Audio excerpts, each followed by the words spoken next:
이 시간에 세월을 아끼고 성령으로 충만합시다. 세월을 아끼고 성령으로 충만합시다. 이 제목의 말씀을 가지고 함께 은혜를 나누겠습니다. 저를 따라해 보시겠습니까? 세월을 아끼고 성령으로 충만합시다. 한 번 더 하겠습니다. 세월을 아끼고 성령으로 충만합시다. 여러분, 그런 삶을 살기를 주의 이름으로 축복합니다. 오늘 예배를 통해서 성령께서 역사하시고 우리의 삶의 성령의 충만함 가운데 승리하는 은혜가 있을 줄로 믿습니다. 오늘 설교는 아주 선명해요. 아주 분명합니다. 그 메시지 두 가지인데, 바로 첫 번째는 세월을 아껴야 한다는 것이고, 또 두 번째는 오직 성령으로 충만함을 받아야 한다는 것입니다. 세월을 아끼는 것과 성령으로 충만한 것은 연결되어 있습니다. 세월을 아끼는 자, 성령 충만한 인생이 되는 것이고, 성령 충만함 가운데 또 세월을 아낄 수가 있는 것입니다. 저는 오늘 말씀 통해서, 또 오늘 이 귀한 예배를 통해서 우리에게 주어진 이 세월을 아끼고 또 성령의 충만함으로 하나님 보실 때 기쁨이 되고, 또 하나님께 영광이 되는 삶으로 변화되고 또 새로워질 수 있기를 주의 이름으로 축복합니다. 오늘 말씀의 첫 부분이 이렇게 시작을 합니다. 그런즉 너희가 어떻게 행할지를 자세히 주의하여 지혜 없는 자 같이 하지 말고 오직 지혜 있는 자 같이 하여 세월을 아끼라. 때가 악하니라. 그러므로 어리석은 자가 되지 말고 오직 주의 뜻이 무엇인가 이해하라. 이렇게 말씀하세요. 자, 세월을 아끼는 자는 지혜로운 자입니다. 어리석은 자는 세월을 낭비하는 자예요. 어떻게 행할지를 자세히 주의하여 보는 사람, 그리고 주의 뜻이 무엇인가를 이해해서 세월을 아껴서 살아가는 인생이 지혜로운 자라고 이야기합니다. 세월을 아끼지 않는 인생, 주의 뜻이 무엇인가 이해하지 못하는 인생은 지혜롭지 못한 어리석은 자라는 것이죠. 저는 우리 교회가 하나님 보실 때 지혜로운 교회가 되기를 원하고, 또 우리 청년들, 우리 성도님들 모두가 다 하나님 보실 때 지혜로운 청년, 또 지혜로운 성도 되기를 주의 이름으로 축복합니다. 무엇이 지혜죠?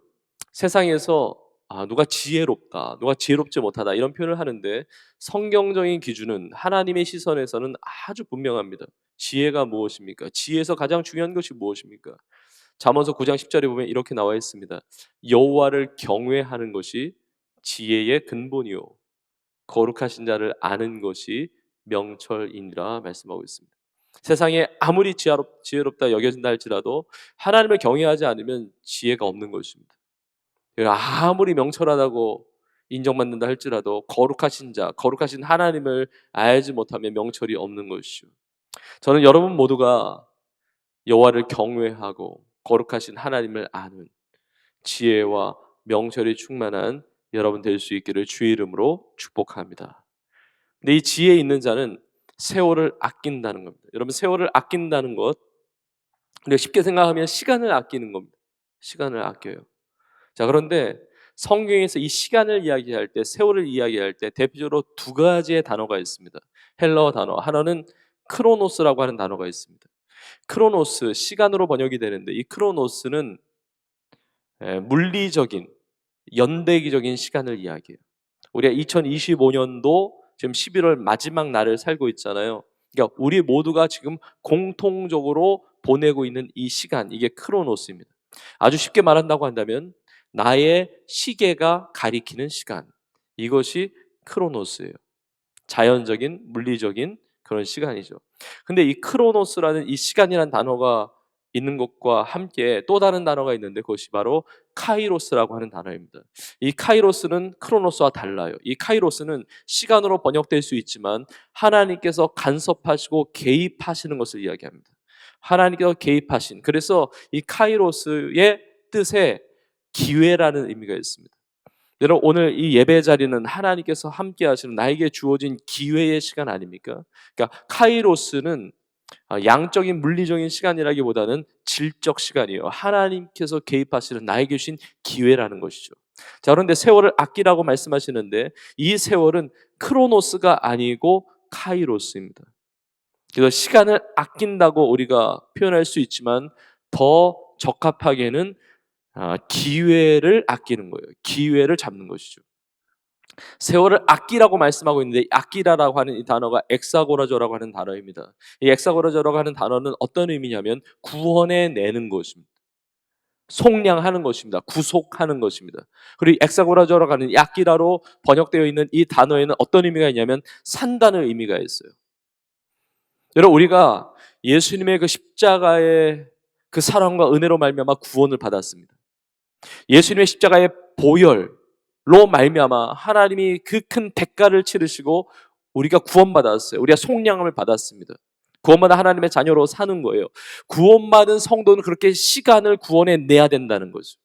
하나님 주신 카이로스, 그 기회를 어떤 값을 치르서라도, 어떤 대가를 치루어서라도 하나님 주신 기회를 반드시 놓치지 말고 반드시 잡아야 한다는 것입니다. 세월을 아끼라는 것이 그것을 의미해요. 하나님 주신 기회를 놓치지 말라는 것이죠. 대가를 지불하면서 값을 치르면서 하나님 주신 기회를 붙들고 살라는 것입니다. 놓치지 말고 잡으면서 살아가라고 말씀하고 있습니다. 왜 세월을 아껴야 될까요? 왜 하나님께서 주신 기회를 잡아야 될까요? 그 이유가 뒤에 나와 있죠. 때가 악하니라. 세월을 아끼라. 때가 악하니라. 때가 악하다는 이 하나님의 메시지에는 몇 가지 의미가 있습니다. 먼저 때가 악하다고 하는 것은 하나님의 시선에서 보면 심판이 가까이 오고 있는 겁니다. 때가 악하다고 하는 것은 끝날이 가까이 오고 있다는 것이죠. 여러분 기억해야 됩니다. 우리의 삶은 영원하지 않아요. 물론 예수님을 믿고 우리 영원한 생명을 얻었습니다. 그러나 이 땅에서의 삶이 영원하지 않습니다. 영원한 것은 하나님의 나라예요. 영원한 것은 천국입니다. 우리 이 땅은 유한한 삶을 살기 때문에 이 땅이 유한하다는 사실을 깨달으면서 사는 인생이 지혜로운 인생이에요. 이 세상을 살면서 모든 것 다 하면서 살 수 없어요. 내가 하고 싶은 것, 내가 즐기고 싶은 것, 내가 누리고 싶은 것 다 못하면서 삽니다. 공부를 좋아하는 분도 모든 것 다 공부 못하며 삽니다. 일을 좋아하는 분들도 모든 일 다 하면서 살아갈 수가 없는 것입니다. 내가 하고 싶은 건 다 살아갈 수 없단 말이에요. 왜냐하면 인생이 유한하거든요. 인생이 유한합니다. 지혜로운 사람은 끝날을 생각하며 사는 것입니다. 하나님의 심판대 앞에 서게 될 하나님의 결산의 때를 생각하며 사는 것입니다. 죽음을 의식하면서 삽니다. 죽음을 의식한다는 것은 죽음에 대한 두려움을 가지고 산다는 것이 아니라 내 인생이 끝날 날이 있다는 것을 기억하면서 깨달으면서 산다는 것이죠. 그래서 지혜로운 사람은 내가 해야 될 것과 하지 말아야 될 것을 구분하면서 삽니다. 지혜 없는 자는 내가 되는 대로 살아요. 근데 다 못하고 살거든요. 해야 될 것과 하지 말아야 될 것을 구분하며 살고, 지혜로운 사람은 해야 될 것 중에서도 먼저 해야 될 것과 나중에 해도 될 것을 우선순위를 잘 정해서 사는 사람이 지혜로운 사람인 것입니다. 세월을 아껴야 돼요. 때가 악하기 때문에 그렇죠. 때가 악하다는 것, 마지막 때가 있습니다. 예수님이 언제 오실지 모릅니다. 그날과 그때는 알지 못해요. 그러나 반드시 오십니다. 예수님이 이 땅에 오시는 것만이 아니라 우리가 이 땅에서 생명을 다하면 주님 앞에 서는 그때가 결론의 결산의 때예요. 그러니까 내가 이 땅에서 죽고 주님 앞에 서는 개인적 종말이 먼저 올지, 이 땅에 예수님께서 오시는 인류적 종말이 먼저 올지 우리는 알지 못하지만 반드시 이 땅에서의 삶은 유한하게 끝나게 된다는 것입니다. 그래서 기회를 놓치지 말라는 것이죠. 근데 또 다른 의미가 있다면 세월을 아껴야 되는 이유가 때가 악하기 때문인데, 이 때가 악하다는 이 메시지가 왜 중요하냐면 나에게 주신 하나님의 기회를 잡지 않으면, 나에게 주신 이 기회를 놓치게 되면 때가 악하기 때문에, 세상이 악하기 때문에 이 기회가 앞으로 또다시 온다는 보장이 없어요. 그냥 인생이 지나가게 됩니다. 인생이 그냥 흘러가게 되는 것이죠. 기회가 있을 때 잡아야 된다는 겁니다. 때가 너무 악해요.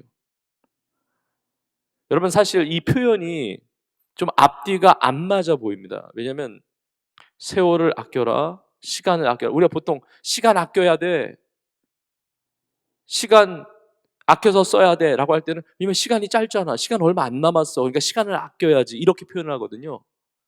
세월을 아끼십시오. 왜냐하면 시간이 얼마 남지 않았기 때문에 그렇습니다. 이렇게 돼야 되는데 시간이 악하다는 겁니다.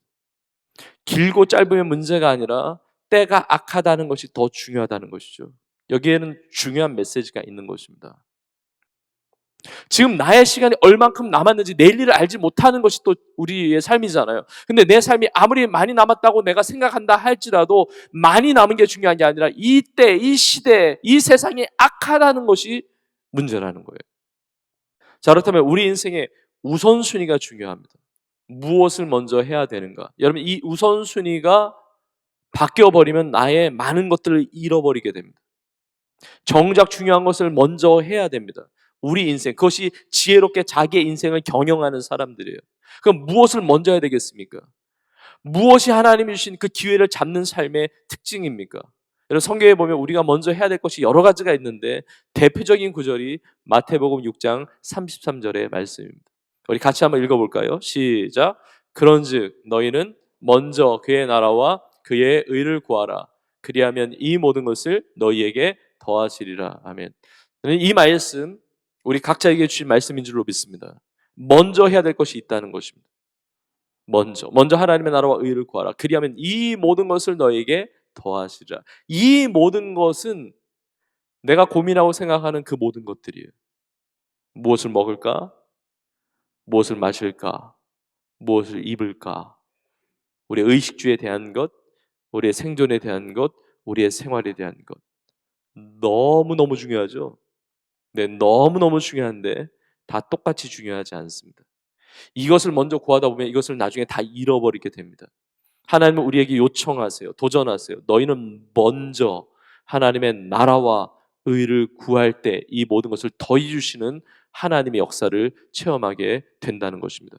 먼저 하나님의 나라와 의를 구한다는 것을 쉽게 말한다고 한다면 하나님과의 만남이 우선이에요. 하나님의 것을 구해야 돼요. 세상의 것이 우선순위가 된 인생은 인생을 낭비하게 된다는 것입니다. 세월 그냥 악한 데 흘러가게 된다는 것입니다. 어리석은 인생이 된다는 거예요. 먼저 우선순위를 잘 잡아야 되는데 하나님과의 만남, 하나님과의 교제, 그 하나님의 나라와 의를 먼저 구해야 한다는 것이죠. 저는 오늘 예배가 그러한 자리가 되는 줄로 믿습니다.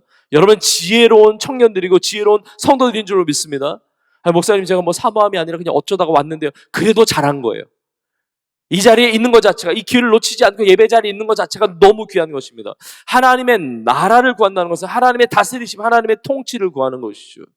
내 맘대로 사는 게 아니에요. 내 욕심대로 사는 게 아닙니다. 내 계획대로 사는 것이 아니라 내가 주님보다 앞서지 않고 하나님보다 앞서지 않고 하나님의 다스리심, 하나님의 통치를 받고 하나님의 뜻을 이루어가는 삶이에요. 하나님의 나라와 하나님의 의는 하나님의 뜻을 구하는 거죠. 하나님이 내 인생의 기준인 거예요. 하나님이 원하시는 대로 사는 것입니다. 주의 뜻이 무엇인가를 이해하고 주의 뜻대로 살아가는 삶인 거예요. 그렇게 먼저 살게 되면 모든 것을 더해 주시는 하나님의 은혜를 누리게 될 줄로 믿습니다. 여러분, 이렇게 세월을 아끼는 삶, 주의 뜻이 무엇인가를 이해하는 삶, 지혜로운 삶, 이것이 어떻게 가능한가? 아주 분명한 구체적인 지침이 18절에 나와 있습니다. 이렇게 말씀하고 있습니다. 술 취하지 말라. 이는 방탕한 것이니 오직 성령으로 충만함을 받으라. 술 취함과 성령 충만함을 이렇게 비교하면서 표현하고 있는데, 여러분 술 취함은 지혜롭지 못한 인생의 대표적인 모습이에요. 술 취함의 인생은 세월을 아끼지 않고 세월을 낭비하는 인생의 대표적인 모습이라는 것이죠. 여러분 술에 취하면 어떻게 됩니까? 자기 통제가 힘들어져요. 술 취하게 되면. 그래서 말도 내가 생각해서 내가 하고 싶은 말대로 나오는 게 아니라 나와버려요. 그리고 행동도 온전치 못한 그런 행동이 나올 수가 있는 것이죠. 여러분 술 취한 사람 곁에 있는 사람들 행복하지 않습니다. 가족 중에 누가 술 취함으로 가족 전체가 피해를 보기도 합니다. 부모님이 술 취함으로 자녀들이 얼마나 큰 어려움을 당하는지 모릅니다.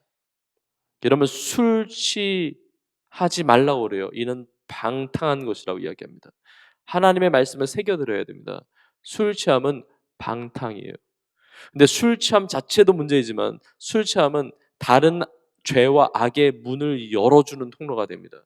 술 취했기 때문에 폭언, 술 취했기 때문에 폭력, 술 취했기 때문에 음란으로 이어지고, 술 취했기 때문에 가정에 어려움을 주고 관계가 깨어지고, 술 취했기 때문에 전혀 상관이 없는 사람들이 피해를 보기도 하는 것이죠. 술 취함은 인간의 존엄성과 인간의 고상함을 잃어버리게 만들어요. 그러나 성령의 충만함은 자기 절제력을 잃어버리는 것이 아니라 절제력을 얻게 합니다. 그리고 성령으로 충만하면 하나님의 형상을 회복하고 예수님을 닮은 모습으로, 아름다운 모습으로 빚어가게 하시는 것이죠. 여러분, 술 취함이 아니라 성령의 충만함으로 살아가야 합니다. 여러분, 신앙생활을 하면서도, 교회를 다니면서도 이 술을 끊지 못하고 이 술 취함 가운데 있는 자들이 있다고 한다면, 여러분, 오늘 말씀, 나에게 주신 말씀으로 여러분 깊이 새기고 이 성령의 음성을 듣고 여러분의 삶 가운데 술 취함이 다 끊어질 수 있기를 주님의 이름으로 축복합니다. 요한복음 7장에 보면 예수님께서 명절 끝날에 이제 초막절을 이야기하는데, 초막절에 이런 말씀하셨습니다. 누구든지 목마르거든 내게로 와서 마셔라. 누구든지 목마르거든 내게로 와서 마셔라. 나를 믿는 자는 그 배에서 생수의 강이 흘러나오리라. 이는 그를 믿는 자들에게 주시는 성령을 가리킴이라고 이야기합니다. 여러분, 목마르십니까? 갈증이 있습니까? 내 삶에 텁텁함이 있습니까? 어려움들이 있습니까? 예수님 앞에 나오세요. 예수 믿는 자는 그 배에서 생수의 강, 성령의 강물이 흘러나오면서 내 안에는 슬픔, 걱정, 염려, 상처의 쓴뿌리와 쓴물이 다 떠밀려가는 거예요. 완전히 새롭게 되는 거예요. 이 성령의 강물의 은혜를 체험하는 우리 모두가 되기를 주의 이름으로 축복합니다. 여러분, 성령이 충만하면 삶이 바뀌거든요. 시간 관리가 다 바뀌거든요. 그래서 성령이 임하면 우리의 언어 생활에도 영향을 줘요. 오순절날 성령이 임했을 때 바람같이 불같이 강력한 성령의 역사가 있었습니다. 정말 성령의 불이 임했고 성령의 바람이 일했고, 근데 그때 제 아들은 어떻게 변화되었는가? 사도행전 2장 4절에 이렇게 말씀하고 있습니다. 그들이 다 성령의 충만함을 받고, 여러분, 성령의 충만함을 받고, 성령 충만은 피상적인 게 아닙니다. 추상적인 게 아닙니다. 이건 실제적인 거예요. 성령의 충만함이 있어요. 그 우리가 경험하는 거예요. 성령의 충만함을 받고 어떻게 했느냐? 성령이 말하게 하심을 따라 다른 언어들로 말하기를 시작하니라 말씀하셨습니다. 이건 방언의 은사를 말하죠. 기도할 때 우리가 방언하는 것. 근데 그것만을 말하는 것이 아니라 우리의 언어를 붙잡으신다는 것입니다. 베드로는 자신의 말로 예수님을 부인했던 사람입니다. 자신의 말로 예수님을 저주하고 맹세까지 했던 사람이에요. 그러나 성령의 은혜를 체험하고 성령 충만하고 이제는 예수 그리스도를 전합니다. 그 복음을 전할 때 3,000명이 주님 앞에 돌아옵니다. 초대교회가 시작이 되는 것입니다. 교회의 시작 성령의 역사예요. 교회의 부흥 성령의 역사입니다. 교회를 통해서 영광 받으시는 분 성령 하나님이신 줄로 믿습니다. 내 말이 다른 영혼에게 상처를 주고 다른 영혼을 죽여가고 있다고 한다면 성령 충만함과는 거리가 멉니다. 우리의 말을 통해서 성령 충만하면 격려합니다. 따뜻한 말을 전하게 돼요. 위로하게 됩니다. 그리고 영혼을 살리게 됩니다. 복음을 전하게 됩니다. 담대하게 그 영혼을 세우고 일으키고 살린 데 쓰임받는 우리의 언어가 되는 것이죠. 우리 성도님들의 입술을 축복합니다. 언어를 축복합니다. 여러분의 그 입술과 그 언어가 성령의 충만함으로 영혼을 살리는 언어가 될 수 있기를 주의 이름으로 축복합니다. 그래서 오늘 본문에 이렇게 나와 있는 거예요. 성령 충만하면 막 시가 나와요. 찬송이 나와요. 신령한 노래들이 나옵니다. 19절에 이렇게 나와 있습니다. 시와 찬송과 신령한 노래들로 서로 화답하며 너희의 마음으로 주께 노래하며 찬송하며. 시가 나와요. 시편의 말씀. 이게 시편의 말씀들이 그냥 시편 기자, 다윗의 고백만이 아닙니다. 정말 주님이 나의 목자셔. 주님이 나의 빛이야. 주님이 나의 힘이야. 주님이 나의 능력이야. 여호와께 감사합니다. 이 고백들이 나의 삶에 넘쳐나는 거예요. 시와 찬송과 성령 충만하니까요. 내 삶을 뛰어넘는 하나님의 귀한 역사를 경험하니까 막 할렐루야 찬양이 나오는 거예요. 할렐루야 찬양하세 내 모든 죄 사함 받고 주 예수와 동행하니 그 어디나 하늘나라. 제가 독창할 줄 알았어요. 이렇게 찬양으로 화답을 해야 되는데, 이 찬양 아세요? 내 영혼이 은총 입어 중한 죄짐 벗고 보니 슬픔 많은 이 세상도 천국으로 화하도다. 여러분, 슬픔 많은 세상도 천국으로 변하게 될 줄로 믿습니다. 여러분, 사도행전 7장에 보면 스데반 집사가 복음을 전하다가 순교를 당합니다. 엄청난 박해잖아요. 엄청난 고난의 현장이잖아요. 근데 스데반 집사가 성령 충만했습니다. 성령 충만해서 새로운 것을 보는 것입니다. 사도행전 7장 55절과 56절에 이렇게 나와 있습니다. 스데반이 성령 충만하여 하늘을 우러러 주목하여 하나님의 영광과 예수께서 하나님 우편에 서신 것을 보고 말하되 보라 하늘이 열리고 인자가 하나님 우편에 서신 것을 보노라 한대. 성령 충만했어요. 스데반이요. 성령 충만하니까 돌이 날아오는 이 현실에 있어서 완전히 절망하고 완전히 무너진 인생이 아니라 성령 충만하니까 하늘이 열려지는 것이 보이는 거예요. 하나님의 영광이 보이는 것입니다. 우리의 삶이 연약합니다. 넘어질 때 있습니다. 우울할 때 있습니다. 낭망할 때 있습니다. 절망이 찾아올 때 있습니다. 그럼 다시 일어날 수 있어요. 성령이 충만하면 현실이 커 보이는 것이 아니라 문제보다 더 크신 하나님의 영광을 보게 될 줄로 믿습니다. 하나님의 영광을 봐요. 그리고 하나님 보좌 우편에 서 계신 응원하시는 예수님을 보는 거예요. 예수님을 보는 거예요. 평화 평화로다. 어디에서 내려옵니까? 하늘 위에서 내려오네. 그 사랑의 물결이 영원토록 내 영혼을 덮으소서. 사방이 다 어렵고 사방의 현실에 큰 문제 가운데 있다 할지라도 성령의 충만한 인생, 하늘이 열려 있습니다. 하나님의 영광을 보고 하늘로부터 임하시는 놀라운 평강, 하늘로부터 임하시는 하나님 주시는 놀라운 은혜 가운데 승리하는 우리의 삶이 될 줄로 믿습니다. 오늘 말씀 뒷부분에 보니까 20절에 이렇게 나와 있습니다. 범사의 우리 주 예수 그리스도의 이름으로 항상 아버지 하나님께 감사하며. 성령 충만하면 감사하게 돼요. 여러분, 내 입에 불평과 원망이 따라다니고 있다면 성령 충만과 거리가 먼 거예요. 여러분, 감사가 예배입니다. 예배는 하나님을 인정하고 높여드리는 것이거든요. 내 삶에 이루신 하나님의 일, 내 삶에 이루실 하나님의 일들, 그 감사함으로 하나님께 나아가는 것이 예배이거든요. 감사. 그리고 성령 충만은 오늘 보면 마지막 제 21절에 보면 그리스도를 경외함으로 피차 복종하라고 그래요. 여러분, 성령 충만하면 순종의 삶을 삽니다. 피차 복종하는 삶을 살아요. 복종이라고 하는 것은 자기 자신을 아래에 두는 것입니다. 나를 낮추고 주님보다 앞서지 않아요. 그리스도를 경외합니다. 주님 뜻대로, 주님 음성에 귀 기울여 주님께서 원하신 대로 살아갑니다. 그리고 서로에게 나를 낮추고 높이는 겁니다. 성령님은 겸손의 영이세요.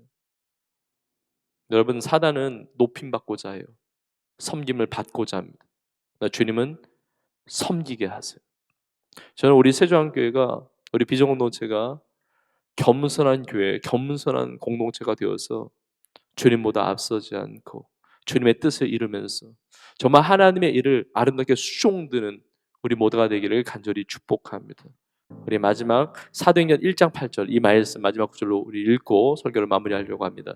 이 말씀 나에게 주신 말씀으로 믿으면서 우리 함께 고백하겠습니다. 시작. 오직 성령이 너에게 임하시면 너희가 권능을 받고 예루살렘과 온 유대와 사마리아와 땅끝까지 이르러 내 증인이 되리라 하시니라. 아멘. 여러분 모두가 성령의 권능으로 복음의 증인으로 살아가기를 주의 이름으로 축복합니다. 성령 충만하면 내적으로는 성령의 9가지를 비롯한 걸 열매들을 맺고 외적으로는 전도의 열매를 맺어요. 사도 바울을 파송했던 안디옥교회 성령 충만한 선교적 교회였습니다. 성도들이 기도하고 금식함으로 성령의 보내심을 따라서 사도 바울을 파송했습니다. 우리 세종교회가 성령이 충만해서 영혼을 구원하는 정말 복음의 증인으로 살아가는 교회 되기를 원하고, 우리 한 분 한 분의 삶이 정말 주님의 뜻을 이해하고 그 뜻대로 행하는 세월을 아끼는 지혜로운 자가 되어서 술 취함의 방탕이 아니라 성령의 충만함으로 아름다운 열매 결실로 주 앞에 영광 올려드리는 여러분의 삶이 될 수 있기를 주님의 이름으로 축원합니다.